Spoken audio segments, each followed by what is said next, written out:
যারা মোটরোলাকে hot GPS অ্যাপ্লিকেশনটা চালাবেন সর্বপ্রথম তারা গুগল প্লে স্টোরে যাবেন, যার পরে সর্বপ্রথম হট জিপিএস অ্যাপসটা ইনস্টল করবেন। তো আপনার সর্বপ্রথম WHATS হট জিপিএস এটা দিয়ে সার্চ দিতে হবে। সার্চ দেওয়ার পর প্রথম যে অ্যাপ্লিকেশনটা আছে এটা ইনস্টল দিতে হবে। এটা ইনস্টল দেওয়ার পর একটা ভিপিএন লাগবে আমাদের বর্তমানে হট জিপিএস অ্যাপসটা চালাতে। তো তারপর আমরা একটা ভিপিএন নামাবো। আমরা যেটা দিয়ে ইউজ করি এই ভিপিএনটা ভালো। এটা যদি আপনি ইউজ করেন তো on.on.on.on. হ্যাঁ, এই অ্যাপ্লিকেশনটা নামাবেন আপনারা, এটা ইনস্টল দিবেন। দেওয়ার পরে সর্বপ্রথম আমরা এই ভিপিএনটাকে ইনস্টল করার পর ভিপিএনটাকে অন করব সর্বপ্রথম। এটা ইউজ করা একদম ইজি। তো আমরা এই ভিপিএনটাকে অন করে দিলাম।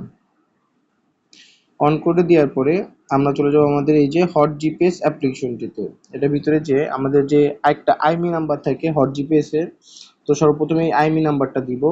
দেওয়ার পরে এখানে পাসওয়ার্ড 1 থেকে 6ও হতে পারে, এটা কোম্পানির কাছ থেকে জিজ্ঞেস করে নেবেন, বা এই আইমি নাম্বার লাস্টে 6 ডিজিট হতে পারে। যেমন এই আইমি নাম্বার লাস্ট 6 ডিজিট হচ্ছে হলো 69150 অন। হ্যাঁ, এটা পাসওয়ার্ড হচ্ছে 1 থেকে 6। সবাইকে আমরা কোম্পানি থেকে দিয়ে দিব যে কার কোনটা পাসওয়ার্ড সেটা দিয়ে লগ ইন করবেন।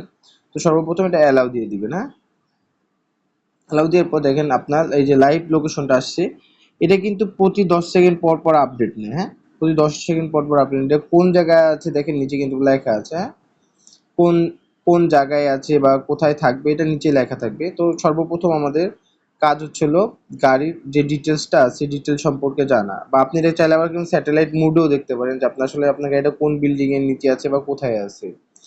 আচ্ছা, সর্বপ্রথম আমরা চলে যাবো এই গাড়িতে যে অপশনটা আছে, গাড়ির অপশনে ক্লিক করলে এখানে আমরা অপশন পেয়ে যাবো। হ্যাঁ, ডিটেলসে যদি কারো আমরা চাই তারা ডিটেলসে যে আমাদেরকে বলবেন যে এটার মধ্যে কি আছে, ওটা আমাদের কোম্পানি থেকে প্রয়োজন হয়। সেকেন্ড প্লেব্যাক, এই প্লেব্যাকে যদি আপনি ক্লিক করেন কবে কোন ডেটে প্লেব্যাক দেখতে চাচ্ছেন ওটা আপনি দেখতে পারেন। মনে করেন আমি 22 তারিখে প্লেব্যাক দিতে চাইলে ভিউয়ে যদি দেই তাহলে 22 তারিখে প্লেব্যাক দেখাবে যে এটা কিভাবে কোন রাস্তা দিয়ে গেছে। আপনি যখন এটা ক্লিক দিবেন তখন দেখাবে আপনার যে এটা কত কিলোমিটার স্পিডে কোন রাস্তা দিয়ে কিভাবে গেছে, টপ স্পিড কত ছিল, কিভাবে গাড়িটা চলছে, বা কতক্ষণ লাগছে চালাইতে, বা কত কিলোমিটার চলছে। এটা কিন্তু পার সেকেন্ড এটা আপনারে ভিডিও আকারে দিবে। গেল। তারপর আছে আমাদের ট্র্যাকিং। আমি যদি এই ট্র্যাকিং এর উপরে ক্লিক করি তাহলে আমার গাড়িটা কোথায় আছে বা ওর আশপাশে কি আছে এটা কিন্তু ডাইরেক্ট আমাদেরকে সরাসরি দেখিয়ে দিচ্ছে। হ্যাঁ, এটা কিন্তু এই যে দেখিয়ে দিচ্ছে এই যে এই এলাকাতে আছে, এটা 360 প্লেব্যাক সহকারে এটা দেওয়া আছে। আবার যদি আমরা চাই যে আমরা গাড়ির কাছে যাব তাহলে এই যে গুগল ম্যাপ আছে, যদি আমরা গুগল ম্যাপে ক্লিক করি তাহলে আপনাকে ডাইরেক্ট দেখা দিবে যে আপনার থেকে আপনার গাড়িটা কতটুকু দূরে আছে। যেমন দেখেন আমার এই গাড়িটার কাছে যেতে কতক্ষণ টাইম লাগে এটা দেখাই দিবে।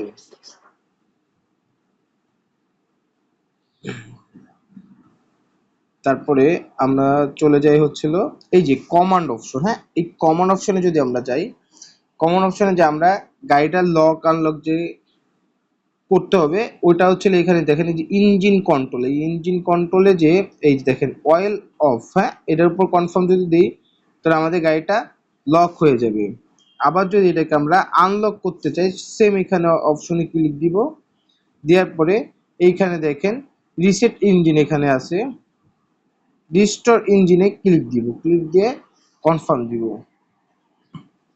তাহলে আবার ইঞ্জিনটা আনলক হয়ে গেল। হ্যাঁ, তারপরে আমাদের কাজ হচ্ছিল এখানে দেখেন সেন্টার নাম্বার দেওয়া আছে, এখানে অবশ্যই কাস্টমারের সেন্টার নাম্বার দিবে। এই যে সস নাম্বারের এই জায়গাও কাস্টমারের পার্সোনাল নাম্বার দিবে। আমাদের এতটুকুর মধ্যে যে কাজগুলো আছে এই কাজগুলা মেন। তো যারা আমাদের হট জিপিএস অ্যাপসটি চালান তারা এই যে আমি যেই পদ্ধতিতে দেখিয়ে দিয়েছি এই পদ্ধতিতে চালাবেন।